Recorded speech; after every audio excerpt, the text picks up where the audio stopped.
All right, good afternoon and welcome everybody to the Return to the Vault program. We're glad to be back with you for another program this month for the Corporate Transparency Act, and very pleased to have with us today our speaker, Ryan Cofield.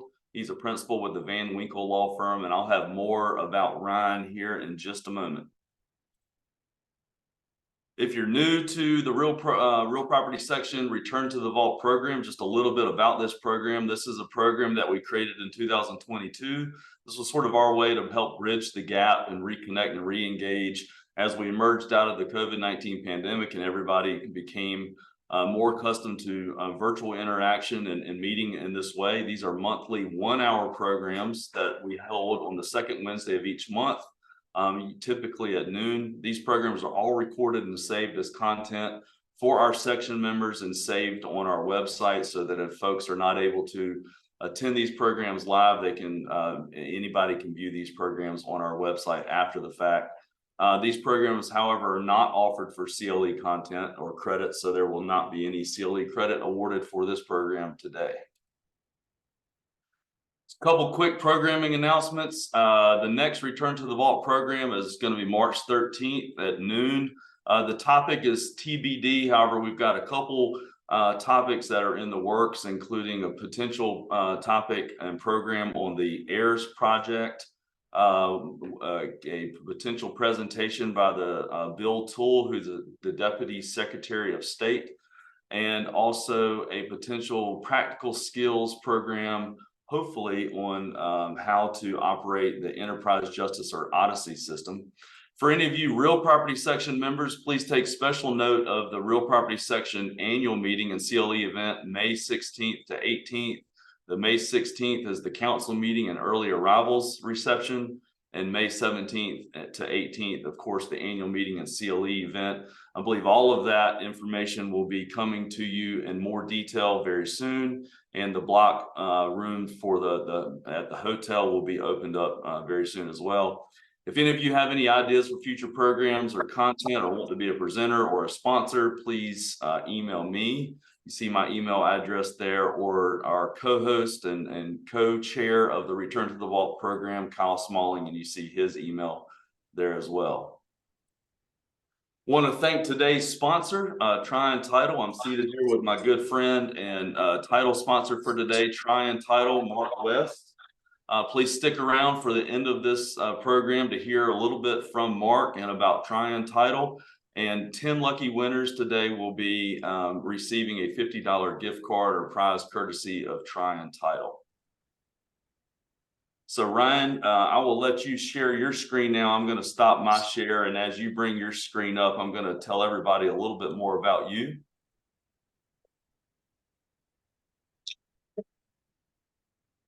So as I mentioned, we're glad to have with us today Ryan Cofield. Ryan is a principal at the Van Winkle Law Firm in Asheville, where he serves as the senior attorney in the firm's business transactions practice. Ryan focuses practice on complex mergers and acquisitions, transactions, and providing general corporate counsel to firm clients. His experience in the areas of corporate and pass-through taxation allows him to provide a valuable, unique perspective on his clients' legal concerns. While at Van Winkle, Ryan has served as lead counsel on complex mergers, asset purchases, equity transactions, syndicated real estate offerings, private equity investments, and joint ventures. His work often includes designing tax-advantaged transaction structures, advising clients in the negotiation of deal documents, drafting private offering documents, making federal and state Reg D filings, and providing tax and secured lending opinions. And we're very glad to have Ryan here today to talk about the Corporate Transparency Act, which, as you all know, is now effective as of January 1st of this year. So with that, Ryan, I will let you take it away. Thank you very much, Matt. Hopefully you can hear me. I've been having some trouble with my microphone, but it seems like it's working. So hopefully it continues to work. I'll see if I can share my screen here. And by the way, Ryan, before you jump in, let me just remind everybody to please feel free to use the chat function. You should see that at the bottom of your device screen, and you can use that to comment or ask questions, and I'll try to help moderate questions and comments as they come in, particularly when Ryan is finished with his presentation. Appreciate that. And yes, please do send questions in. And Matt, if you're checking that, that'll be helpful. We'll try to have some Q&A at the end. I've done a couple of these now, and so I've got a good idea of what many of the common questions are, but it'd be nice to address any that we can amongst the audience today. So first off, I guess, again, thank you all for having me here. My partner, Lindsay Thompson of the real estate section, suggested that I might be able to speak to you all on something that it sounds like a lot of people have questions about, and in the Corporate Transparency Act. And I've done this presentation a couple of times so far, and I'm doing it a couple more times this month. So y'all are hitting right in the middle of our stride here and getting this going. So hopefully it'll go off without a hitch. So first off, of course, we've got our disclaimers here. These are, what I'm going to be talking about is the Corporate Transparency Act and its general application and its implications, and I'll try to make that as specific to real estate practice as I can. But of course, as lawyers, I think in large part amongst the audience, to the extent of their individual circumstances, folks will want to talk with their independent legal advisor. But happy to answer what questions we can toward the end, if you can send them in through the chat. So this is what we're going to try to walk through, just generally the agenda of what we'll be speaking about. Give you a little background about where this came from, why it's here, and why we're having to deal with it. A little bit about what's required in it, who's got access to the information that's submitted, who it applies to as far as reporting companies go, who might be exempt from it, some key terms that everybody is going to have to deal with and become familiar with, and honestly are going to be a part of corporate practice going forward for the foreseeable future. And then a few particular things about how, when to file, and what happens if you don't, or you do so in a way that is incorrect. Lastly, I'll give you a couple of warnings before we head into the Q&A. So I think first off, it's helpful for many people, including my clients and my partners, I have found to help to understand a little bit about how we got here and why we've got this. It has to do with how attractive the United States has become as a place to form shell companies. And this started, we can blame a little bit our European neighbors for putting into place some anti-money laundering practices several years ago in the EU and also within the UK. And what that has resulted in is, with the increased amount of disclosure required in European countries for beneficial owners of legal entities there, because of those increased disclosure requirements, folks have started looking at the US to say, okay, well, depending on what state you organize in, you may not have to disclose very much at all to either to governmental agencies or to the public, of course, on a Secretary of State website, for instance. So we've become, unfortunately, the place to go for that kind of thing. And the idea behind, or at least draft bills of what would eventually become the Corporate Transparency Act, started kicking around in 2006 and was finally passed as part of the Anti-Money Laundering Act of 2020.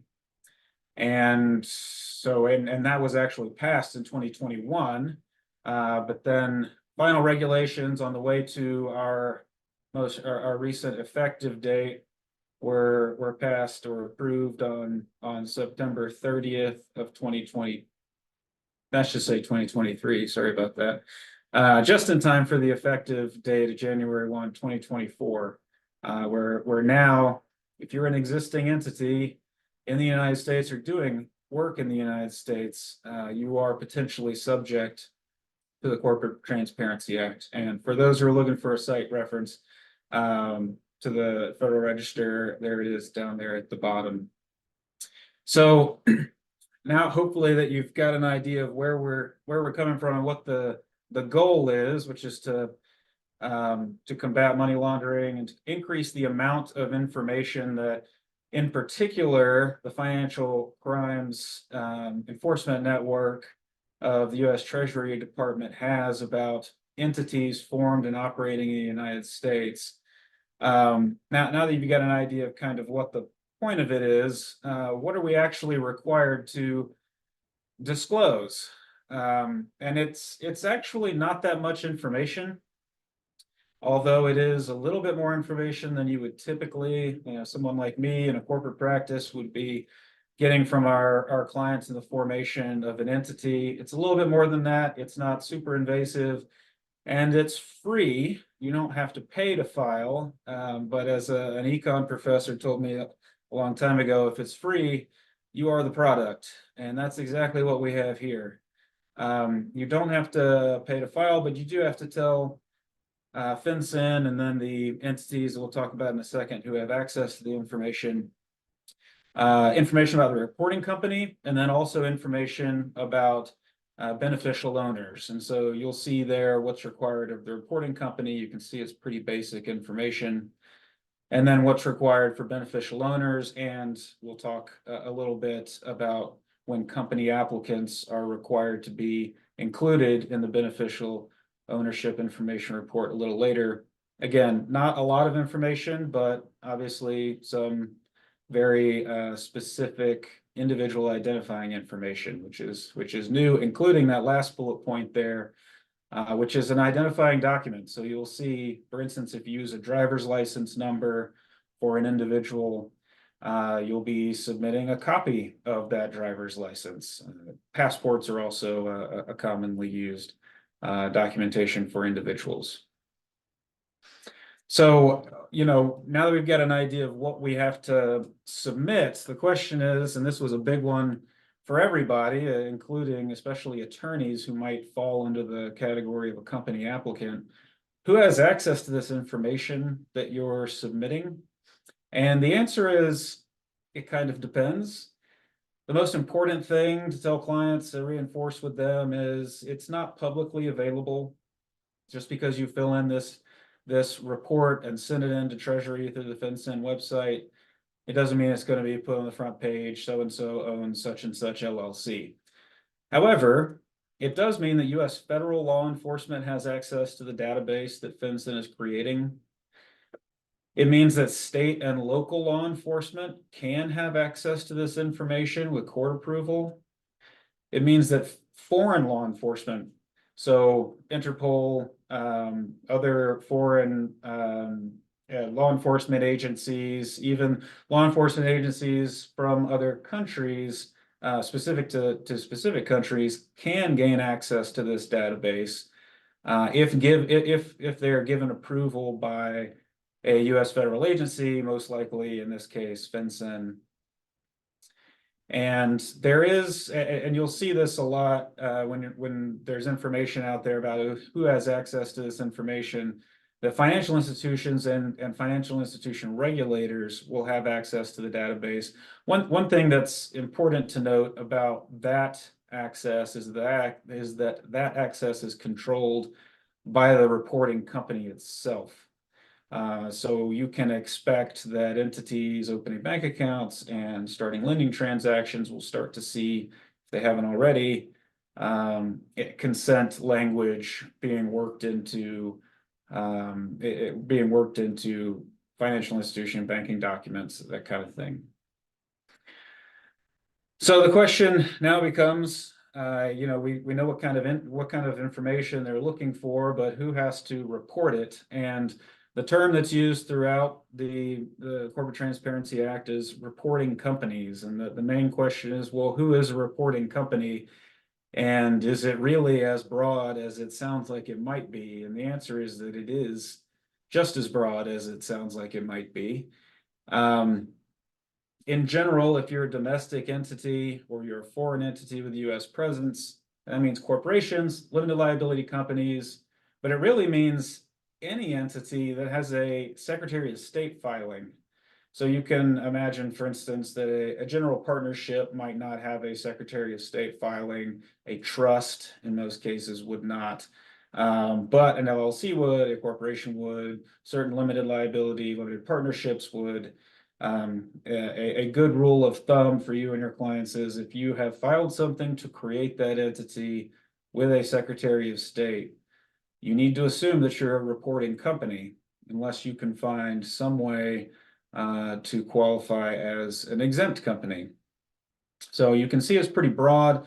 What the US Treasury Department estimated was that this means about 33 million US companies are going to have to submit as reporting companies beneficial ownership information reports as a result of this act. That's current companies, and of course, this is prospective. So new companies that are being formed, they'll fall into this category as well. There are 23 different types of exempt entities, and I'm not going to walk through all of them today. I think it's fair to say if you've got, if you're advising a client, they're asking you, well, is there any way that I can find a way out of this reporting requirement? There's actually some really good guidance, at least initial guidance from FinCEN available. There's a small business compliance guidelines PDF that they've put out, a publication they've put out that does a fairly good job of running through as in kind of a checklist format how an otherwise reporting company might be exempt from the reporting requirements. So that's a good place to start. And there's also on the FinCEN website, the BOIR FinCEN website, they are continuing to release some answers to frequently asked questions, some of which are really helpful, and some of which have answers that at least corporate attorneys were not real excited about. We were kind of hoping that some of the answers about, company applicant and whether it might be required that someone like me who helps someone form an entity, we might not have to divulge the information that we represent that client to FinCEN, but they've come out and said that that these reporting requirements trump that attorney-client confidentiality in that way. So it's a good place to start with what they already have, but if they already have publicly available. But if there are specific questions, nuanced questions, particularly in multi-tier corporate structures, I expect this is where, well, certainly where we have seen, and I expect we'll continue to see many questions from clients about, okay, exactly do I navigate? Who has to file? Who's exempt? What if I've got a mixture of exempt entities and non-exempt entities in our corporate structure? How do we navigate those filings? That's where I think legal counsel will be really valuable. One thing to keep in mind is that just because you find that your company is, falls under one of these 23 exempt categories, it doesn't mean you always will. And one important example of that is there's an exemption for entities that are exempt from federal income tax under 501c3. You may not always be a 501c3. You may lose your tax exempt status, in which case you've got 180 days to make it right. And after that, you lose your exemption under this, under the CTA. So then you would become a reporting company. And it could, of course, go the other way as well. And we'll talk about an example of one that might, depending on your company, might straddle the line and change from year to year. So these are some common exemptions that I thought were worth highlighting, just because I've seen a lot of these come up, and I expect these will be the most commonly used. So one is tax exempt entities, like I was speaking about. And it's not just C3s, but it's 501c entities that are exempt under 501a. So that includes, C4s, 5s, and 6s potentially. But the most common one, of course, can be public charities, private foundations under C3. Large operating entities is another exemption we expect to apply to a lot of folks' clients. And that, what constitutes a large operating entity kind of depends on the market, and in my experience, but for purposes of Corporate Transparency Act, what it means is you're an entity that's doing business in the United States, organized here, doing work here, with a principal office in the United States, where you have more than $5 million in gross receipts on your last filed income tax return, and you've got 20 or more full-time employees. And so that you can see how maybe one year a certain entity qualifies as exempt because it's doing enough business or it has enough employees. But in another year, they might not hit the gross receipts threshold. They may not hit the employee threshold. And so you may become an exempt entity, or you may lose your exemption as a large operating entity from time to time. So there are some other exceptions for certain subsidiaries. So of the list of 23 exempt types of entities, some of those entities, their subsidiaries, if they're wholly owned subsidiaries, will also be exempt. So a very common example would be a 501c3 that has a wholly owned blocker C Corp that they might be using for for-profit activities that they're trying to insulate their C3 from. So if it's wholly owned by that C3, then that is an exempt entity as well. I think that the main point of this last bullet point about existing reporters as being an exempt type of entity is that, so we're not listing all 23. I can tell you the gist of the 23, which is if your entity is already reporting to a federal agency in some way, so an instance of this would be an investment advisor company, you're already reporting all the same information and honestly more to the SEC as part of your qualification as an as an investment advisor company.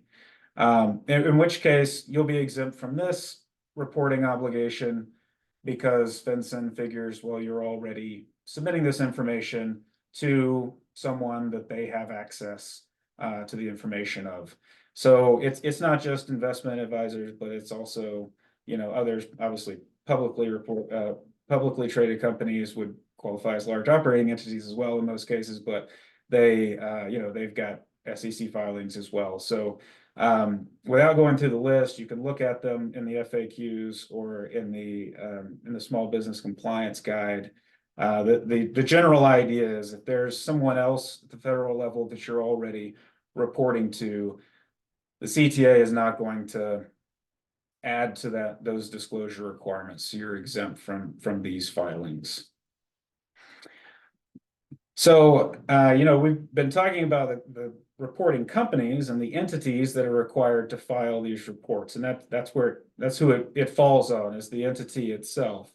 But when an entity recognizes that it's a reporting company, the next question is, okay, well, whose information do we have to report? We went back and we saw for beneficial owners at the beginning, you've got to report legal name, primary residence, and then you've got also an identifying number like a driver's license number and a copy of a driver's license. So if your company is a reporting company, you have to report that information about the reporting company and then also about the beneficial owners. So what is a beneficial owner? It's an individual person. I think this is the most important thing to recognize, especially in multi-tier corporate structures or in, not that sophisticated multi-tier corporate structures, which might include a husband and a wife own real estate together in an LLC. But because of their estate planning documents, they hold their interests through their revocable trusts. It's not the trust who are going to end up being the beneficial owners. This reporting requirement requires you to look through the trust and determine who the beneficial owners indirectly, so it can be direct ownership of the LLC or indirectly through a trust or through another entity, who the individuals are that are standing behind it. So in the example where you've got a husband and a wife who own an LLC through their revocable trusts that owns real estate, the beneficial ownership information report would show information about the reporting company, which is their LLC. And then for each of the two of them, if they both own 50%, for instance, the information about each of them as individuals, regardless of, whether they own their LLC interest individually or through their revocable trusts. In addition to ownership percentage, and the threshold for the ownership percentage requirement in order to be a beneficial owner, is 25% or more of the beneficial, of the beneficial ownership of the company.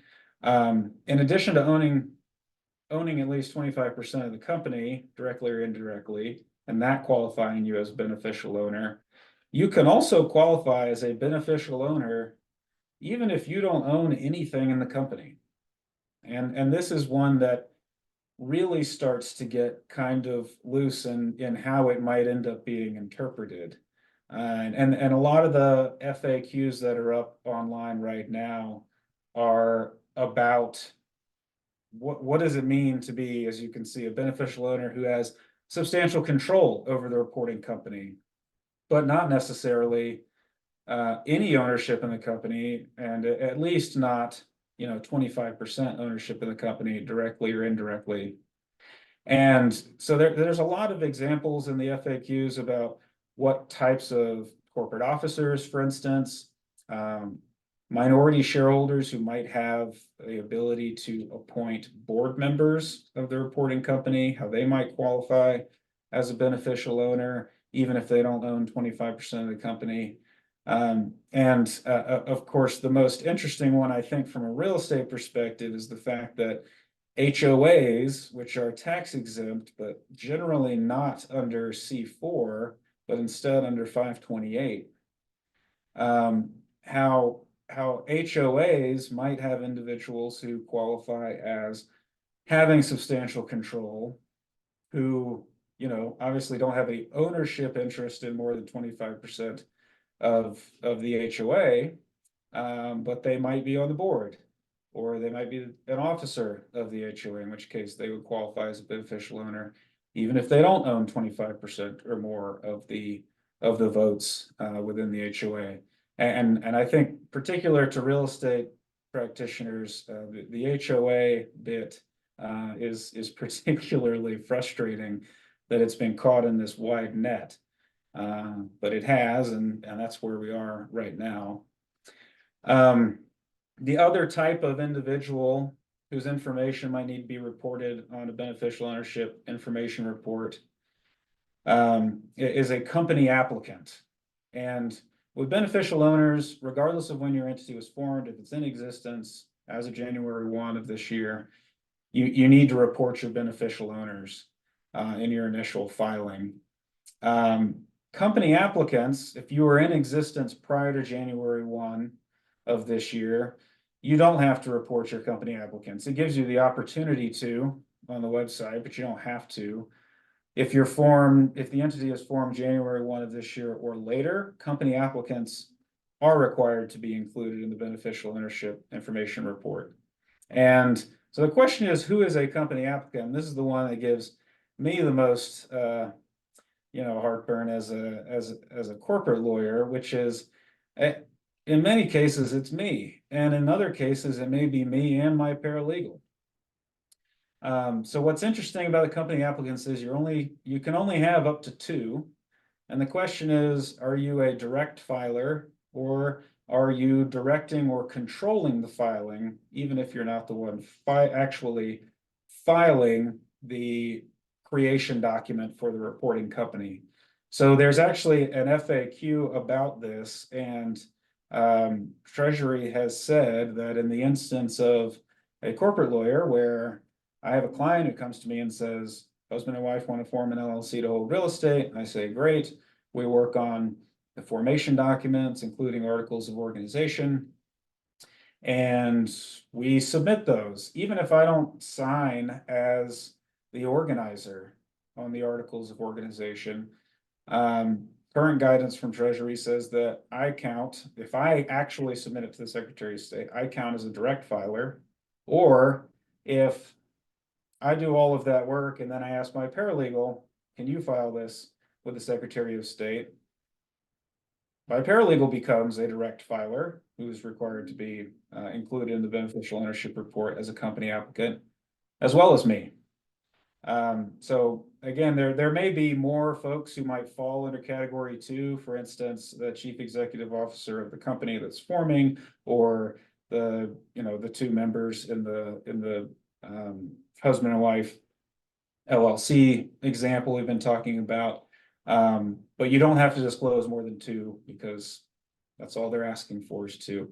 So that is an interesting requirement that you know is something that we're having to deal with in the corporate realm and how to address that properly. What I thought I would be helpful, you know, now that we've kind of talked generally about the companies that are required to report certain types of entities that might be exempt, and then you know, what individuals are required to disclose information as part of the report as beneficial owners or as company applicants, is to give you this. This is from the FinCEN Small Business Compliance Guide. This is an example that they put out there trying to illustrate some of the points that I've already talked about. So you can see here, this is a multi-tier corporate structure where you've got, in this case, the question is about the entity at the bottom of the corporate chart, although they do it at the top, the reporting company, and who's required to report as a beneficial owner and of this company. And you can see there's some indirect ownership. You have to look through company Y, you have to look through company Z and find the individuals at the end of it.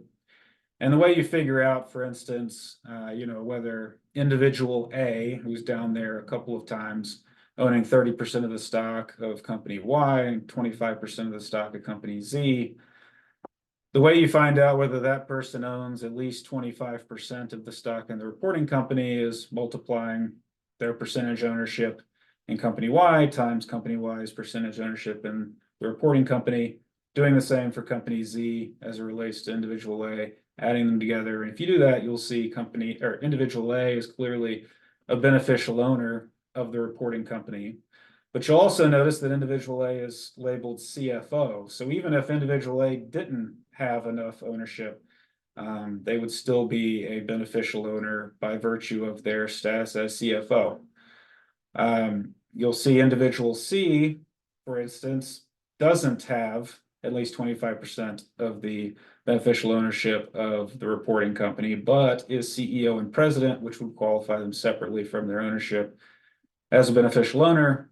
And then I think the most fun one is this big circle over here for individual F, who directs important decisions through board representation, but doesn't own anything. And as drafted with the current guidance, individual F would qualify as a beneficial owner whose information has to be reported on the beneficial ownership report. So you can see the simple example I gave earlier of a husband and wife who own real estate together in LLC is pretty straightforward. You can see how it starts to get a little bit more complicated potentially as you've got multi-tier corporate structures. So there are a handful of special rules that apply to beneficial owners that may or may not have to be reported because of characteristics that are particular to them. So one instance of that is minor children. If you have minor children who would be beneficial owners, but they are not of the age of majority, then you know, their information does not actually get reported as a beneficial owner. Instead, their legal guardian does.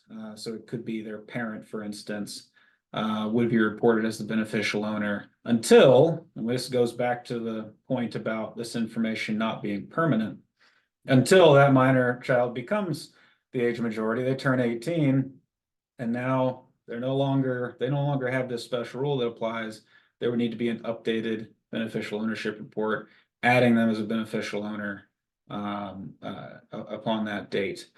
There is an exemption for, or special rule, I guess, not to confuse terms. There's a special rule for agents, nominees, people who are performing functions but don't have any actual authority. So this could be as broad as an employee who might, for instance, you know, file a document on behalf of the company, but has no control over the ability to do it. So someone who's working for a CFO, taking, for instance, direction from the CFO, an employee or an agent who's simply serving as an agent and not with any of their own discretionary authority, would not be a beneficial owner, it would be the one controlling them. So in that case, the CFO. There's a question that comes up, I think, about how is this supposed to be handled? Because you've got the initial filing that a reporting company will make about its beneficial ownership when it makes this initial filing, and then there's an obligation, which we'll go through a little bit later, to update those initial filings as things change. Well, when it comes to, you know, say a husband and wife who own a real estate holding LLC, if one of them passes away and their interest goes perhaps to a child, or, you know, an adult child in this case, for this example, the question is, okay, well, when do you make that update? Does the estate have to report? Do all of the beneficiaries of the estate have to report as beneficial owners? How do you work through that? And what the guidance says right now is, when it comes to the death of a beneficial owner, you don't have to report the change when it goes into the estate. Instead, you wait for the estate to settle, and then upon the interest in the reporting company being distributed out to the ultimate beneficiary, upon that happening, that triggers your 30-day requirement to make updates. We talked about the employees a little bit within the context of the agent exception. We talked about a company applicant prior to this year already. One potentially important special rule is about creditors of companies. And you can imagine, it's not that hard to imagine a scenario where a company has a creditor that holds enough of a loan with the company that they kind of by default, by the terms of that arrangement, might have some control over the company. In general, creditors, by the, you know, just in the capacity as a creditor, don't qualify as a beneficial owner. But there are circumstances where a creditor could, you know, for instance, ability to appoint board seats, or ability to convert to equity, that kind of thing. There are circumstances where a creditor could qualify as a beneficial owner, even if they don't actually have 25% ownership or more. Another example is of a special rule for beneficial owners is if you're an entity that's owned by an exempt entity. This falls under, partially, there's two parts to this. One falls under what we already talked about, which is some of the exemptions from the reporting company designation if you're a wholly owned subsidiary of some of the otherwise exempt entities. But there's another example of how this plays out, and it's kind of written down there at the bottom, which is if you have an individual, so person A in this instance, who owns all of their interest in the reporting company through one or more exempt entities. So this person A, owns 50% of large operating companies, which then own the reporting company in whatever percentages, honestly. Instead of reporting the individual, you can report the name of the large operating companies instead of the person A information. This is kind of an interesting and peculiar special rule here, but I think we'll probably, I suspect we'll see that develop and evolve over time. But so there are a couple of special rules about multi-tier structures to try to reduce essentially redundant reporting information going to FinCEN. So some of the particulars about how and when to file, if you were around before this year, then you've got till the end of this year. They're easing us into it. So if you're in existence on January 1, you've got the full year of 2024 to file your initial beneficial ownership report. If you're formed during this year, you've got 90 days from formation to file your initial beneficial ownership report. And then they quit cutting us slack on January 1 of 2025. If you're formed that date or later, then you've got 30 days. And 30 days is the big number to remember. You'll see it pop up a lot when it comes to filing deadlines for the beneficial ownership information reports. So once we get into 2025, you've got 30 days from formation to file your initial beneficial ownership report. And as I previewed a little bit earlier on, it's not just the initial filing. Now, you know, thankfully, it's not an annual filing like your annual reports with secretaries of state. But it is an initial filing, and then you're required to update information to the extent the information that's being provided to FinCEN in the beneficial ownership reports, the extent that it changes, you've got to update it. And the general rule is if there's information that's changed, you've got 30 days from the date of the change to make that updated filing. And when you go through the filing process, the initial beneficial ownership information report, on the landing page at the end, there's an opportunity to download a transcript of the filing. It'll show filing successful, and you'll have an opportunity to download the transcript. And it's good practice for anyone who's filing it to make sure you download that, because that's a good way to keep an eye on if any of that information changes of what you filed. That's going to trigger this obligation to file an updated report. If you've made a mistake in your filing, then you're supposed to correct it within 30 days. I have a little but really 90 in there because we'll get to a safe harbor in a minute when it comes to the penalties. But in general, something changes 30 days. If you made a mistake on your filing, an initial filing or an updated filing, you got 30 days to correct it. And if we talked about, it's not a permanent designation as a reporting company or being an exempt a company. And so if you have a change in that status, for instance, the large operating company, if you become one or are no longer one for a given year, then you would make that change within 30 days, change either file if you hadn't before because you had been exempt, or report the change if you become exempt. So this I thought would be helpful to kind of look at. I think one of the things I mentioned to my partners when they ask, how bad is this going to be for everyone? You know, the federal government had 2 years to pull this together, and honestly, they did an okay job with it. The filing process is fairly easy. We've talked about the information that goes into it. This is the landing page of where you would go to find out information like, you know, how do you determine whether you're exempt or if you're a reporting company. It also talks about how to get a FinCEN ID, which can be a helpful way for people who file lots of these to not have to scan their driver's license in every time. So this gives you a lot of information. You can also access, you can see the URL down there at the bottom. You can access the FAQs and the compliance guide that I've been referencing from this website as well. There are 2 ways that you actually file the beneficial ownership information reports and the updated reports. You can file by mailing in, which you print off as a PDF. This is not their preferred method of filing, and honestly, it probably shouldn't be yours. It's intended for special circumstances only.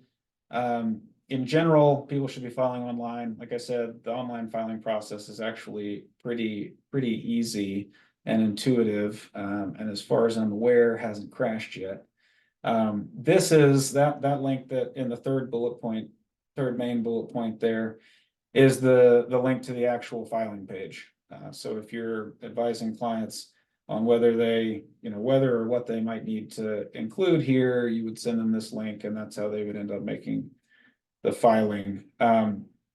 I briefly mentioned before, if you're doing a lot of these, you may consider getting a FinCEN ID as an individual. So for instance, I'm a company applicant on a lot of entities. So I have a FinCEN ID. It goes through, it follows, you know, about as easy as the filing itself. And then you have a number. And so on future applications, you don't have to go through all this process of filling in all this information. You just plug in your FinCEN ID and it's automatically tied to you. And it's not just individuals who are beneficial owners or company applicants who can get a FinCEN ID. Reporting companies can also. And the best way to do that is when you're doing your initial beneficial ownership information report filing, you can check a box that says assign a FinCEN ID. And so you don't have to go through and fill everything out again to the extent that hasn't changed when you have to do additional filings. The company itself can have a FinCEN ID. Again, here's a list of the information that goes into that. You'll recognize it as being essentially the same information that you provide as a beneficial owner. All right, so quickly before we head into the Q&A, I'm seeing some chat bubbles accumulate, so it sounds like there's some good questions. What happens if you don't do it? Right now, the penalties, there's criminal and there's civil penalties, and all the language is around willful failure to report, willful failure to update, willfully or knowingly providing false information. Those are the bars to clear in order to qualify for one of these civil penalties or criminal penalties. Civil penalties can be pretty steep, as you can see, up to $500 a day, and criminal penalties of up to 2 years and $10,000 fine. It's fair to say that the civil penalty would be in general applicable to the reporting company. However, it is possible for senior officers and beneficial owners or company applicants to be at risk for liability for the civil penalties. For instance, you can imagine a scenario where a board member in an HOA who might qualify as a beneficial owner refuses to share their information with you in order for the company to make a complete and accurate beneficial ownership information report filing. So that would be an instance of an individual willfully preventing the timely and accurate filing of the beneficial ownership information report. So this does, I mean, the specter of these penalties does raise the question about, well, how do you enforce this within reporting companies? And I think what most folks are going to want to do is take a look at their governing documents and make sure that they start incorporating the idea of a compliance officer. You may already have a compliance officer within a company for any number of other reasons. It's not that dissimilar from having a partnership representative, the old tax matters partner, and an LLC that's taxed as a partnership, where maybe you've got language in an operating agreement that should spell out, we're going to have somebody whose job it is to keep track of this CTA filing requirements and updating, and within entities that that are forming, you'll want to go ahead and advise clients, hey, you need to be getting this information from your beneficial owners. You need to set that expectation up front so that you don't run into hopefully issues with folks being slow to provide the required information. Right now there is, and I think, well, I mean, this is in the regs. So there's a 90-day safe harbor. This goes back to my prior comment about 90 days to fix a mistake. There is a 90-day safe harbor where if you make a filing that is incorrect, you got 90 days to go back. You're not going to be subject to these penalties. But as you can see, you don't want to make that there in the first place, because the penalties can be pretty steep. So I talked about the compliance officer position. So happy to answer questions about that as well.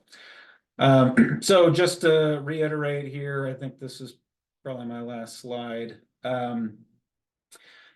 This is the website to go find information. It's got the FAQs, news, and updates you can subscribe to if you're dealing with this on a daily basis. It can be helpful. They do a pretty good job of sending out updates when new FAQs come out, for instance.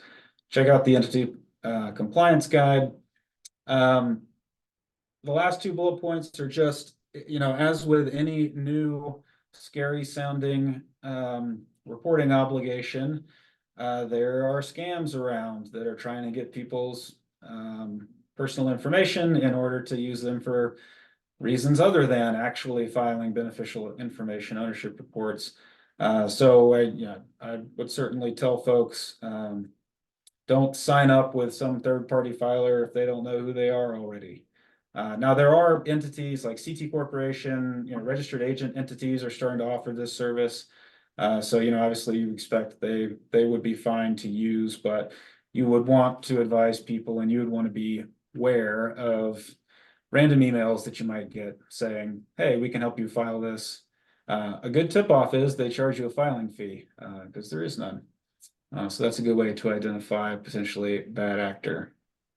So I think that's the end of my spiel. Matt, I don't know if you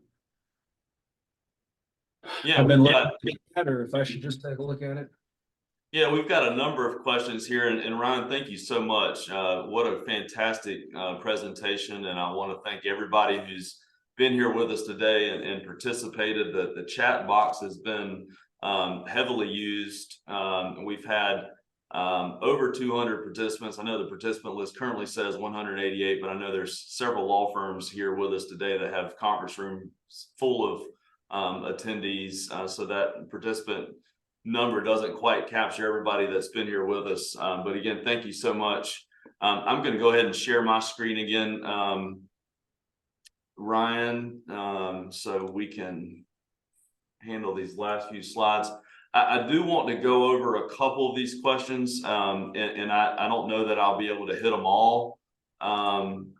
And we can talk to Sherrard Johnson, who is our section manager, to see if there's a way we can capture all of the questions and comments that came in. And Ryan, you and I maybe can perhaps figure out the best way to sort through these questions and respond to everybody without keeping everybody here for too much longer.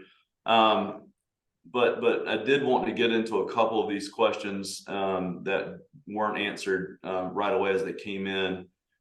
So the first one here, are owners who are also employees counted in the number of employees necessary for an exemption?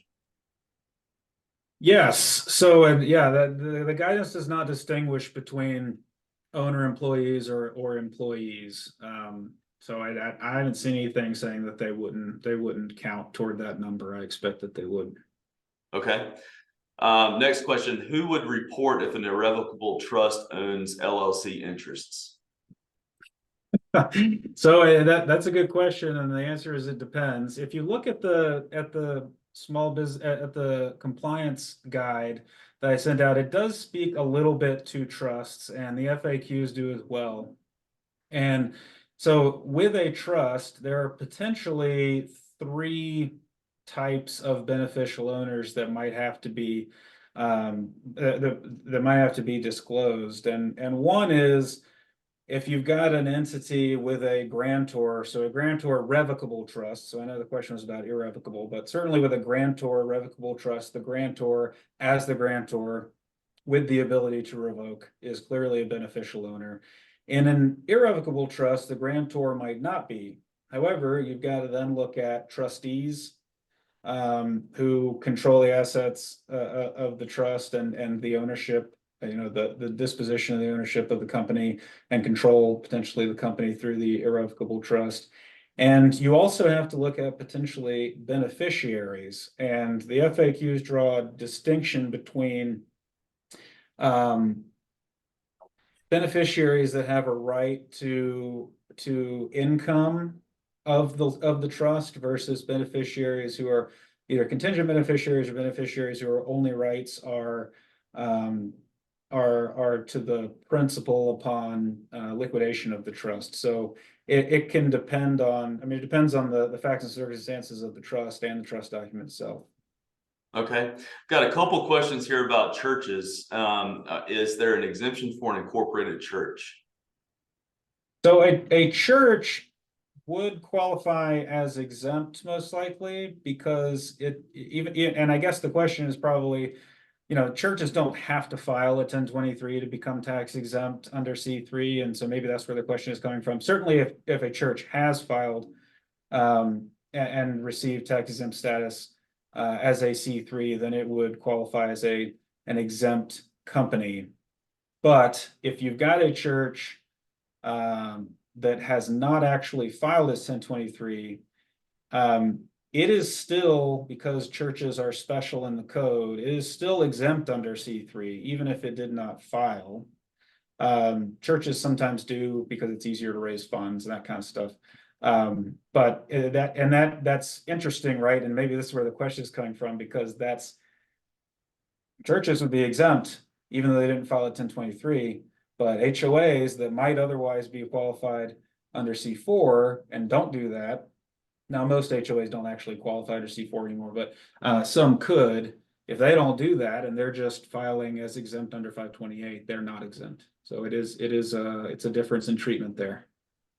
Right, and speaking of HOAs, I won't bog you down with all the HOA questions. There was a lot in the Q&A box here, and as an HOA lawyer myself, I know I and my colleagues across the state are very hyper focused right now on the Corporate Transparency Act for all of our community associations because they're concerned about reporting requirements and the implications with board and director retention, recruiting new directors, who aren't going to want to include their information in these reporting requirements. So, all right, let me get one more question here, and then we're going to turn things over to Mark West here in just a moment. Let's see. How about for LLCs or S corps that existed as of the time that this law came into place? But may not have the same beneficial ownership interest through the end of this year. So if the company was in existence prior to January 1 with a certain set of beneficial owners, and as of January 1, it has different beneficial owners from prior to then, is that the question? Yes. Yeah, so I guess I can answer that, and maybe the other question, which is it's your beneficial owners as of January 1. If you were in existence prior to that, that's your initial filing.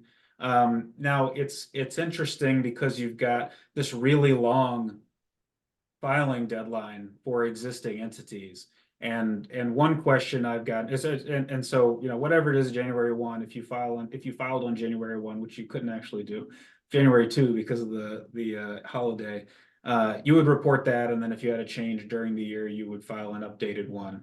Because of the delayed filing deadline for existing entities, you might have beneficial ownership on January 1 that's different from what you end up actually filing as your initial report, because the filing deadline doesn't run until the end of this year.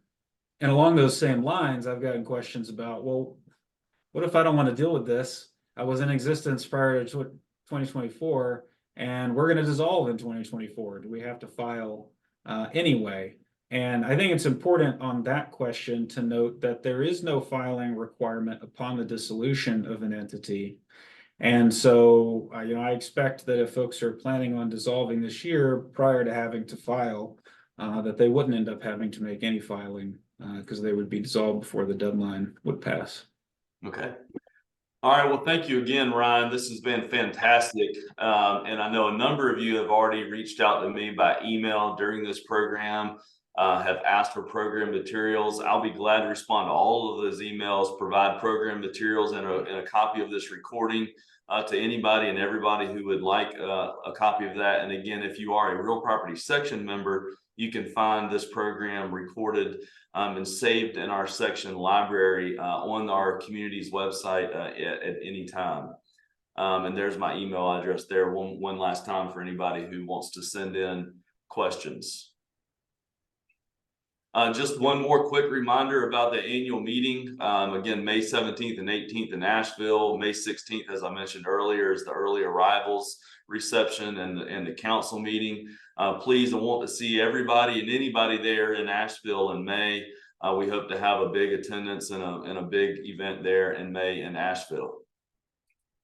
Now we have here with us Mark West. He is the owner of Tryon Title. There's his contact information there for you on the screen, and I'll give the room now to Mark. Thanks, Matt. I appreciate you having me today, and I appreciate the Real Property Section allowing us to sponsor. And Ryan, you did a great job with your presentation. I know we're nearing 1 p.m., so I'll be extremely quick, but my name is Mark West. I'm one of the owners of Tryon Title. We've been around 17 years and fortunate to have a presence in all 100 counties here in North Carolina. We do have 2 in-house counsels that can assist you with any questions you may have. In fact, Chris Cabanis, our senior in-house counsel, is on the call today. And we're very fortunate to work with many of you who are participating today, and just want to say thank you for your business. We really appreciate it.